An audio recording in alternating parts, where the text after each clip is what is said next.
जय हिंद। आज का हमारा टॉपिक है एक्सरसाइज 3 9th क्लास का चैप्टर नंबर 1 संख्या पद्धति नंबर सिस्टम। ठीक है, तो इसका सबसे पहला क्वेश्चन क्या कह रहा है हमारा कि निम्नलिखित भिन्नों को दशमलव रूप में लिखिए और बताइए अब प्रत्येक का दशमलव प्रचार किस प्रकार का है। ठीक है, तो कह रहा है कि इसको जो है जो भी कुछ संख्या नीचे में दिया गया है उसको आप दशमलव रूप में लिखिए, डेसिमल फॉर्म में लिखिए। ठीक है, और उसके बाद बताइए कि इसका जो दशमलव प्रसार है, ठीक है, वो किस प्रकार का है। ठीक है, तो दशमलव प्रकार क्या सब हो सकता है, या तो वो क्या होगा यहाँ पे शांत होगा, क्या होगा शांत होगा, या फिर क्या होगा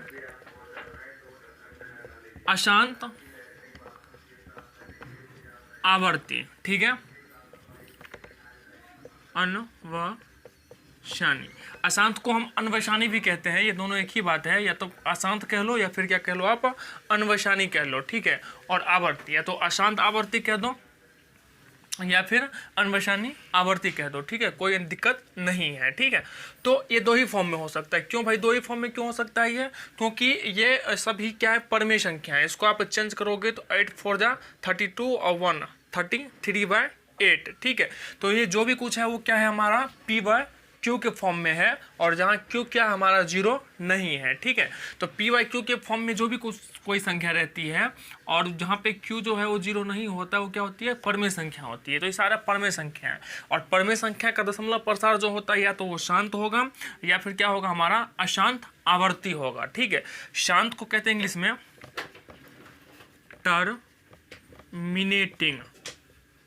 ठीक है, जो अशांत होता है उसको इंग्लिश में कहते हैं टर्मिनेटिंग, और जो अशांत होता है उसको कहते हैं नॉन टर्मिनेटिंग।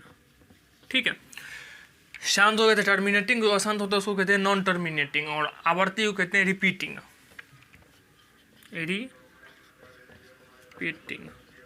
ठीक है, जो अशांत आवर्ती का होता है उसको कहते हैं नॉन टर्मिनेटिंग रिपीटिंग। ठीक है, मतलब अशांत है लेकिन अपने नंबरों को क्या कर रहा है, ये रिपीट कर रहा है। ठीक है, और ये हो गया आपका टर्मिनेटिंग। ठीक है, तो आपको इसमें ये लिखना है कि भाई ये जो है दशमलव प्रसार इसका कैसा है, शांत है या अशांत है। ठीक है, तो चलो स्टार्ट करते हैं।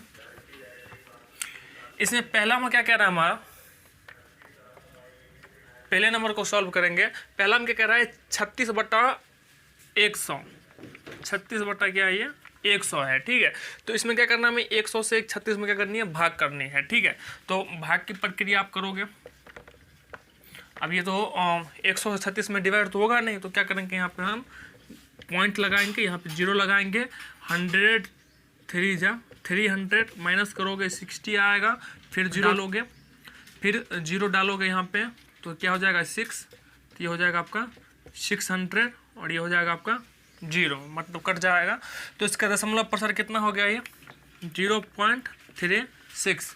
तो ये हो गया दशमलव प्रसार। और डिवाइड जो है, ये डिवाइड जो है वो भी आपको मतलब जो आंसर के साथ ही इसको भी लिखना है, मतलब ये रफली नहीं करनी है, ये भी एक प्रकार का आंसर ही के फॉर्म में इसको भी लिखना है। ठीक है, तो इतना हो गया ये। और उसके बाद इसका दशमलव प्रसार कैसा है, तो जिसमें रिमाइंडर जो है वो 0 आ जाए, है ना, जिसमें रिमाइंडर क्या आ जाए हमारा 0, दशमलव के बाद जिसमें रिमाइंडर 0 आ जाए तो उसको कहते हैं हम शांत। क्या कहते हैं, शांत है ये। ठीक है, अगर इसमें पॉइंट के बाद भी जो अगर ये नहीं कटता, ठीक है, या फिर अपने नंबरों को दोबारा से रिपीट करता, तो उसको कहते हैं हम अशांत आवर्ती। लेकिन यहाँ पे इसका रिमाइंडर कितना हो गया, 0 हो गया, इसीलिए क्या हो गया, ये शांत हो गया। ठीक है, इसको भी सेम करेंगे, इसको मल्टीप्लाई करके 1 ऐड कर देना है। ठीक है, तो ये 33 हो जाएगा, बाई 8 हो जाएगा। इसको भी सेम करना है, सेम करना है, इस सारे को सेम करना है। ठीक है, क्या करना है, बस आपको डिवाइड करनी है, डिवाइड करके देखनी है कि कट रहा है कि नहीं कट रहा है। कट जाएगा तो शांत होगा, नहीं कटेगा तो अशांत होगा। इतना तो आप कर सकते हो। ठीक है, तो एक अशांत वाला दिखा देता हूँ मैं, ये 2/11। 2/11, इसमें क्या होगा हमारा 11 से हम क्या करेंगे 2 में डिवाइड करेंगे, तो 11 से 2 में डिवाइड होने वाला है नहीं, तो क्या करेंगे हम पॉइंट देंगे यहाँ पे आ जाएगा 0। 11 1 जा 11, माइनस करोगे तो कितना आएगा 9, फिर यहाँ पे 0 दोगे तो 11 8 जा 88 हो जाएगा, माइनस करोगे 2 होगा, ठीक है। और 2 पे फिर 0 दोगे तो कितना हो जाएगा, फिर 20 हो जाएगा ये, ठीक है। और फिर ये 1 आएगा, फिर 90 आएगा यहाँ पे, फिर 88 आएगा, फिर यहाँ पे 8 आएगा। इसका मतलब हो गया कि ये जो 1 और 8 है ये नंबर क्या होगा हमारा, रिपीट होगा, ठीक है, मतलब बार बार आएगा। तो इस पर हम क्या करेंगे, इसको इस पर हम रेकरिंग दे देंगे, इसी को कहते हैं आवर्त, ठीक है। और इसी को कहते हैं हम रिपीटिंग भी, इसी को कहते हैं, ठीक है, कि अपने नंबरों को ये क्या कर रहा है, रिपीट कर रहा है। तो उसको हम इस प्रकार से लिख सकते हैं 0.18 पे आवर्त, ठीक है। तो ये जो आवर्त वाला हो गया, ये क्या हो गया हमारा, नॉन टर्मिनेटिंग रिपीटिंग, मतलब अशांत आवर्ती। इसको लिखेंगे हम अशांत आवर्ती, ठीक है। ये हो गया हमारा। तो ये एक अशांत वाला दिखा दिया, एक अशांत वाला दिखा दिया। अशांत वाले में कटेगा नहीं, रिमाइंडर कुछ ना कुछ बचेगा, ठीक है, अपने नंबरों को रिपीट करेगा। अशांत वाले में कुछ नहीं बचेगा, रिमाइंडर 0 बचेगा। बस आपको क्या करना है, इसको काटनी है, ठीक है। इतना आप नोट करो। क्वेश्चन नंबर 2, इसमें क्या कह रहा है कि आप जानते हैं कि 1/7 का जो ये दशमलव फॉर्म में है वो क्या आ जाता है, 0.142857, और ये ऊपर आ जाता है आवर्त आपका, ठीक है। वास्तव में लंबा भाग दिए बिना क्या आप यह बता सकते हैं कि 2/7, 3/7, 4/7, 5/7, 6/7 के दशमलव प्रसार क्या है, यदि हाँ तो कैसे, ठीक है। ये कह रहा है कि 1/7 का जो दशमलव प्रसार है वो इतना है, ठीक है। अब भाग को देखोगे तो क्या आएगा, ये इसका इतना आएगा, ठीक है। तो ये कह रहा है कि 1/7 का दशमलव प्रसार इतना है, ठीक है। तो आप 2/7, 3/7, 4/7, 5/7 और 6/7 का जो है वो दशमलव प्रसार बता सकते हैं कि नहीं बता सकते हैं। इसमें भाग नहीं देनी है, ठीक है। ऐसे कि यह है ना, यहाँ पे 7 है और फिर यहाँ पे 2, ऐसे करके इसको भाग नहीं देनी है, ठीक है। बिना भाग दिए हुए बताना है। तो कैसे बता सकते हैं, तो यहाँ पे 1/7 है, ठीक है। इसको हम 2 से मल्टीप्लाई करेंगे तो क्या हो जाएगा, 2/7, ठीक है। 3 से मल्टीप्लाई करेंगे हो जाएगा 3/7, 4 से मल्टीप्लाई करेंगे 4/7, और 5 से तो 5/7, 6 से तो 6/7, ठीक है। इसी प्रकार से हम इसको बता सकते हैं, ठीक है। तो कहता है कि अगर बता सकते हैं तो कैसे बताएंगे, तो इसको आप देख लो। यहाँ पे लिखेंगे हम कि 1/7 बराबर कितना है, ये 0.142857 पे क्या है, ये रेकरिंग है, ठीक है। तो इसको हम क्या कर सकते हैं, अब जब हम यहाँ पे 2/7 का निकालेंगे तो क्या हो जाएगा, ये 2/7। तो यहाँ पे जो है 2/7 जो है, तो इसको हम 2 × 1/7 कर सकते हैं। ये 2 × 1/7 तो क्या हो जाएगा, 2/7 हो जाएगा। अब देखिए 2 × 1/7 का जो हमारा वैल्यू अब कितना है, 0.142857, ठीक है। तो इसको लिखेंगे 0.142857, और ये ऊपर में आवर्त है तो आवर्त डाल दो, ठीक है। अब क्या करो, उसको 2 से मल्टीप्लाई कर दो। तो इसको 2 से मल्टीप्लाई कर दोगे तो कितना हो जाएगा, ये 7 × 2 = 14, 1, ठीक है। और उसके बाद 5 × 2 = 10, 11, 1, और 8 × 2 = 16, 1, 17, 1, और 2 × 2 = 4, 1, 5, और ये 4 × 2 = 8, और ये 2 × 1 = 2, ठीक है। और 0 पॉइंट डाल दो यहाँ पे और एक रिंग डाल दो। कुछ नहीं करना, इसको 2 से, ये जो नंबर है 142857 को क्या करना है, 2 से मल्टीप्लाई कर देनी है, पॉइंट लगा देना है, 0 दे देना है, ऊपर जो आवर्त है, रेकरिंग है या रिपीटिंग जो भी बोल सकते हो आप, कोई दिक्कत नहीं है। तो वो जो है लकीर हमें दे देनी है, ठीक है।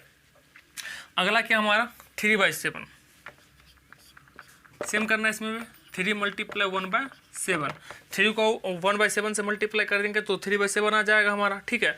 तो इसको 3 से मल्टीप्लाई करो, और 1/7 का वैल्यू तो यहाँ पे दे ही दिया गया है, ठीक है। तो 0.142857 पे आवर्त है ये, ठीक है।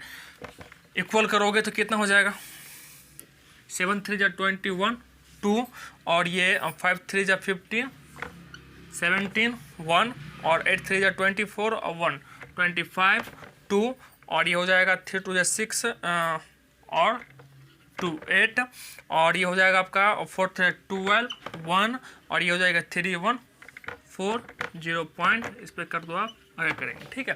क्लियर है, ये हो गया आपका 3 का, ठीक है। ऐसे 4 का निकालेंगे तो 4 से मल्टीप्लाई करना, 5 का निकालेंगे तो 5 से मल्टीप्लाई करना, 6 का निकालेंगे तो 6 से मल्टीप्लाई करना। क्लियर है, तो यही सब आपका आंसर है, ठीक है। सबको निकाल लेना, ठीक है, नोट करो। क्वेश्चन नंबर 3, इसमें क्या कह रहा है हमारा निम्नलिखित को P अपॉन Q के रूप में व्यक्त कीजिए जहां P और Q पूर्णांक है तथा Q is not equal to 0 है। ठीक है, ये कहता है कि इसको जो है P बाय Q के फॉर्म में जो है आपको दिखाना है। ठीक है, जहां जो है Q जो होगा वो 0 नहीं होगा। जाहिर सी बात है, अगर P बाय Q के फॉर्म में दिखाएंगे और Q 0 नहीं होगा तो क्या होगा, वो एक परमेय संख्या होगा। ठीक है, और ये सब आपका प्रश्न हो गया। 3 प्रश्न है इसमें। 0.6 पे रेकरिंग है, 0.477 पे आवर्त है, 0.001 और उस पे आवर्त है। ठीक है, तो इसको हम सॉल्व करेंगे। पहला नंबर सॉल्व कर रहे हैं। ठीक है, तो पहला में क्या कर रहा है हमारा, ये क्वेश्चन क्या है, 0.6 पे आवर्त है। ठीक है, तो मान लेंगे, माना कि x बराबर 0.6 पे रेकरिंग है।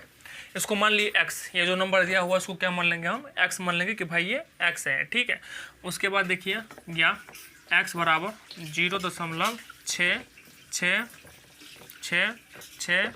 अब कितना भी छेद दे सकते हैं, कोई दिक्कत नहीं है। ये नहीं जरूरी है कि आप 4 छेद है। ठीक है, 5 भी दे सकते हैं, इसके बदले में 3 भी दे सकते थे, कोई दिक्कत नहीं है। ठीक है, ये 6 का मतलब 6 पे रेकरिंग का मतलब हुआ कि ये संख्या जो है बार बार रिपीट करेगी। ठीक है, ये रिपीटेबल नंबर है। ठीक है, जो कभी भी अंत नहीं हो सकता है इसका, आप जितना बार लिख सकते हो लिख दो, कोई दिक्कत नहीं है। क्योंकि रिपीट का मतलब ही होता है, आवर्त का मतलब ही होता है कि ये संख्या कहीं कटने वाली है नहीं। आप इसको जितना लंबा चौड़ा कर सकते हो, कोई दिक्कत नहीं है। ठीक है, तो हम अपने हिसाब से क्या करेंगे, इसको ऐसे कि 4 बार लिए हैं तो 4 बार लेना है। ठीक है, इसको समीकरण आप फर्स्ट मान लो। फिर क्या करना है इसे, तो लिखना है समीकरण फर्स्ट के दोनों ओर 10 से गुना करने पर।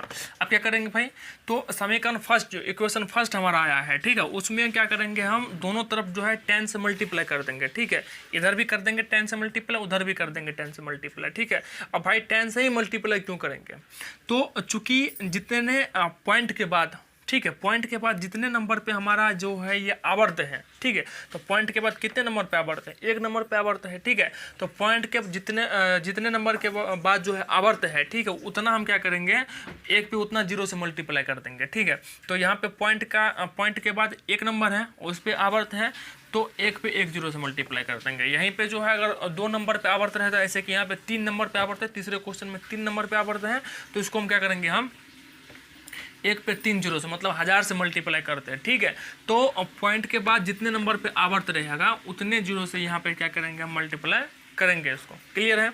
अब यहाँ पे जो है इसको मल्टीप्लाई करेंगे 10 से, तो कितना हो जाएगा, ये आपका हो जाएगा 10 और ये हो जाएगा 6.6666। ठीक है, ये हो गया आपका समीकरण सेकेंड, है ना। इसको आप 10 से मल्टीप्लाई करिएगा 10x हो जाएगा, और इसको जो 10 से मल्टीप्लाई करिएगा तो पॉइंट कहाँ आ जाएगा, यहाँ पे आ जाएगा। ठीक है, एक पॉइंट इधर आ जाएगा। ठीक है, 6 हो गया, और उसके बाद जितना भी 6 है उसको डाल दो। अब जब एक जो है इधर आ जाएगा हमारा, ठीक है, तो 3 6 बचा। ठीक है, तो यहाँ पे 4 6 है। तो आपको मैं पहले बता दिया था कि ये बहुत सारा 6 हो सकता है, कोई दिक्कत नहीं है। अब 4 2 5 उससे कोई फर्क नहीं पड़ता है। ठीक है, तो इतना कर देंगे। अब क्या करेंगे, उसके बाद समीकरण सेकेंड में से फर्स्ट को घटाने पर, अब क्या करेंगे, समीकरण सेकेंड जो है उसमें से क्या करेंगे, समीकरण फर्स्ट को क्या कर देंगे, माइनस कर देंगे, घटा देंगे। ठीक है, तो समीकरण फर्स्ट सेकेंड कितना हमारा 10x इक्वल टू 6.6666, और समीकरण फर्स्ट कितना हमारा x है, ये x इक्वल टू 0.6666, माइनस करोगे माइनस माइनस। ठीक है, 10x में से x माइनस करोगे, ये 1x है। ठीक है, तो कितना बचेगा हमारा 9x, और इसमें से करोगे तो 6 में से 0 माइनस करोगे तो कितना बचेगा, 6 ही बचेगा। और ये सब तो क्या होने वाला है, 0 होने वाला है। ये सारा पॉइंट 0 0 हो जाएगा, तो कोई दिक्कत नहीं 0 से। ठीक है, तो इतना हो गया ये। अब क्या करो, इसको यहाँ पे अब इसको क्या करेंगे, यहाँ पे 3 2 6 और 3 3 9, तो ये कितना हो जाएगा हमारा 3x इक्वल टू 2। ठीक है, ये 3 3 9 3 2 6। ठीक है, तो सो x इक्वल टू हो जाएगा 2/3। अब जो ये 3 क्या है मल्टीप्लाई में उधर जाएगा, इक्वल के उस तरफ जाएगा तो क्या जाएगा डिवाइड में जाएगा, तो ये हो गया 2/3। तो यही कह रहा था इसको जो है p/q के फॉर्म में चेंज करिए, तो ये हो गया आपका p और ये हो गया आपका q हो गया, ठीक है। जहाँ q जो है वो 0 नहीं होना चाहिए, तो q क्या है हमारा 0 नहीं है, ये हो गया आपका आंसर, इतना नोट करो। अब 3 का दूसरा नंबर क्वेश्चन क्या कह रहा है, मानेंगे माना कि x इक्वल टू 0.47 रेकरिंग है। जो भी कुछ नंबर दिया हुआ इसको आप x मान लो, कोई दिक्कत नहीं है, ठीक है। आप x मान सकते हो, y मान सकते हो, z मान सकते हो, कोई भी इंग्लिश अल्फ़ाबेट का कोई भी सा भी आप लेटर ले सकते हो, कोई दिक्कत नहीं है, ठीक है। ये हो गया। अब यहाँ पे जो है या करो x इक्वल टू 0.4777, ठीक है, डॉट डॉट डॉट, ये हो गया समीकरण फर्स्ट, ठीक है। ये आपका x हो गया, ये हो गया 0.4, अब 4 तो रिपीट हो नहीं रहा है, रिपीट कौन हो रहा है 7 हो रहा है, तो 7 को हमने 3 बार रिपीट कर दिया, ठीक है। अपने हिसाब से आप नंबर चेंज कर सकते हो, कोई दिक्कत नहीं है, ठीक है। 3 4 5 6 जितना करना चाहो कर सकते हो। ये हो गया आपका समीकरण फर्स्ट, क्लियर है। फिर क्या करेंगे इसमें हम, फिर समीकरण फर्स्ट में 10 से गुना करने पर, अब समीकरण फर्स्ट में 10 से गुना करेंगे, ठीक है। अब वो पहले वाले क्वेश्चन पे 10 से गुना किए थे, 10 से मल्टीप्लाई किए थे, इसमें भी 10 से मल्टीप्लाई कर रहे हैं, जबकि इसके दशमलव के बाद कितना नंबर है 2 नंबर है, ठीक है। तो दशमलव के बाद जो 2 नंबर है तो दोनों पे हमारा आवर्त नहीं है, बस एक ही पे लास्ट वाले पे आवर्त है, ठीक है। फर्स्ट वाले पे आवर्त है ही नहीं, ठीक है। तो फर्स्ट वाले पे जिस अगर पॉइंट के बाद जितना नंबर है अगर उस सभी पे आवर्त है तो तब सीधा मल्टीप्लाई कर देंगे, ऐसे कि यहाँ पे 1000 से कर देंगे, ठीक है। लेकिन अगर क्या हो कि कुछ नंबर पे आवर्त ना हो और कुछ जो एंड वाला नंबर है उस पर अगर आवर्त हो, तो उसकी स्थिति में क्या करेंगे हम इसको, तो पॉइंट के बाद जितना बिना आवर्त वाला रहेगा उसको पहले क्या करेंगे अंडर हम करेंगे, ठीक है। कितना नंबर है ये 1 नंबर है, ठीक है। तो 1 नंबर है तो 1 पे 1 0 से मल्टीप्लाई मतलब 10 से मल्टीप्लाई करेंगे, ठीक है। तो इसको 10 से मल्टीप्लाई करोगे तो कितना हो जाएगा 10x इक्वल टू ये हो जाएगा 4.777 डॉट डॉट डॉट, ये हो गया समीकरण सेकेंड। ये 4 आ गया इधर, मतलब पॉइंट चला गया उधर, ठीक है। ये पॉइंट उठे कहाँ जाएगा, यहाँ जाएगा, ठीक है। तो ये हो जाएगा आपका 4.777, ठीक है। ये हो गया आपका समीकरण सेकेंड। अब क्या करना है, अब जो नंबर है हमारा, ठीक है, तो उसको अंडर करना है, उसमें से एक नंबर को क्या करना है हमें अंदर लेना है, ठीक है। तो फिर लिखेंगे हम समीकरण सेकेंड में 10 से गुना करने पर, ठीक है। तो समीकरण 10 से गुना करेंगे तो कितना हो जाएगा 100x equal to 47.777 dot dot, ये हो गया आपका समीकरण थर्ड। अब पहले वाले क्वेश्चन में कितना समीकरण बनाना था 2 ही समीकरण बनाना था, और ऐसे वाले क्वेश्चन में कितना बनेगा 3 समीकरण बनेगा, ठीक है। 3 इक्वेशन बनेगा। क्यों बनेगा भाई, क्योंकि इसमें क्या है कि जैसे कि ये थर्ड नंबर क्वेश्चन, इसमें भी 2 ही इक्वेशन बनेगा। फर्स्ट नंबर क्वेश्चन में भी 2 ही, नंबर के हिसाब से नहीं काउंट करेंगे कि जितने ज़्यादा नंबर रहेगा उसके हिसाब से इक्वेशन बनेगा, नहीं, नंबर के हिसाब से इक्वेशन नहीं बनता है इसमें। इसके हिसाब से इक्वेशन बनता है कि दशमलव के बाद जितना नंबर है अगर वो सारे पे रेकरिंग है, ठीक है, तो 2 ही इक्वेशन बनेगा, ठीक है। लेकिन अगर उसमें से किसी एक या 2 या जितने नंबर पर रेकरिंग नहीं है और कुछ नंबर पर रेकरिंग है आवर्त है, तो वैसे स्थिति में कितना समीकरण बनेगा 3 समीकरण बनेगा, ठीक है। तो समीकरण थर्ड में से इसको भूल जाओ, समीकरण फर्स्ट को आप भूल जाओ, ठीक है। समीकरण थर्ड में से समीकरण सेकंड को माइनस करनी है, ठीक है। तो लिखेंगे equation third minus equation second. अब ये कितना आपका 100x इक्वल टू 47.777, और यहाँ पे सेकेंड क्या हमारा 10x इक्वल टू 4.777, ठीक है। अब यहाँ से 100 में से 10 माइनस करोगे तो कितना बचेगा 90, और इसमें से 47 में से 4 माइनस करोगे तो कितना बचेगा 43, कितना बचेगा 43, और ये तो हमारा 0 हो जाएगा। इस सब में पॉइंट के बाद जो भी नंबर रहेगा वो 0 ही होगा, ठीक है। तो उसको करने की आवश्यकता नहीं है, ठीक है। तो ये इतना हो गया, इसीलिए ये क्या हो जाएगा x इक्वल टू कितना हो जाएगा 43/90, ठीक है, 43/90 हो जाएगा। ये हो गया आपका आंसर, ठीक है, इतना नोट करो। अब तीसरा नंबर क्वेश्चन क्या कह रहा है हमारा, माना कि x इक्वल टू 0.001 पे आवर्त है, तो x बराबर क्या हो जाएगा ये 0 0.001001 डॉट, मतलब इसमें 001 जो है ये रिपीट हो रहा है, ठीक है। तो 001 001 001 001, ठीक है, इसका कोई लिमिट नहीं है, ठीक है। इतना हो गया। इसको मान लो समीकरण फर्स्ट, फिर लिखेंगे समीकरण फर्स्ट में कितना है, 3 है, तो 1000 से गुना करने पर, समझ में आ रहा है ना। इसमें 3 नंबर है, इसीलिए क्या करेंगे हम उसको 1000 से गुना करेंगे, ठीक है। 1000 से गुना करने पर, ठीक है, तो 1000 हो जाएगा तो कितना हो जाएगा 1000x इक्वल टू 1000 से गुना करोगे तो कितना, ये 3 जो है वो क्या जाएगा हमारा, ये पॉइंट जो है यहाँ पे चला आएगा, ठीक है। तो 001.001 ठीक है। अब ये 001 है ही उधर, ठीक है, बस इसको हम एक्स्ट्रा लिख दिए हैं, क्योंकि जरूरी नहीं है कि 2 ही होगा, 3 4 5 6 जितना भी लिख सकते हो, कोई दिक्कत नहीं है। तो ये हो गया हमारा, इसको मान लो आप समीकरण सेकेंड, ठीक है। अब क्या करना है, इसमें समीकरण सेकेंड में से फर्स्ट को माइनस कर देनी है, तो यहाँ पे लिखना है समीकरण सेकेंड में से फर्स्ट को घटाने पर, ठीक है। इक्वेशन सेकेंड जो है उसमें से क्या करना, हमें इक्वेशन फर्स्ट को माइनस कर देनी है, उसके बाद जो भी कुछ बचेगा वो हमारा क्या होगा, आंसर होगा। उससे हम क्या कर सकते हैं, एक्स का जो वैल्यू है उसको हम फाइंड कर सकते हैं, ठीक है। तो ये क्या है हमारा 1000x इक्वल टू 001.001001, और ये क्या हमारा x equal to 0.001001 minus minus, तो ये बचेगा 999x, ठीक है। और ये इसमें जो 0 है ये 1 है, तो ये हो गया 1 आपका, ठीक है। 1 है, 001 का मतलब क्या होगा, 1 है ये, ठीक है, 1, और इधर हो जाएगा ये सारा 0, तो क्या हो जाएगा, सो x इक्वल टू 1/999। अब ये क्या हो गया 1/999, ये हमारा क्या हो गया, आंसर हो गया, जहाँ ये p/q के फॉर्म में है और जहाँ q जो है वो 0 के बराबर नहीं है, ठीक है। इतना नोट करो। वीडियो पसंद आया तो वीडियो को लाइक कर देना, चैनल को सब्सक्राइब कर लेना। मिलते हैं नेक्स्ट क्लास में। Thank you.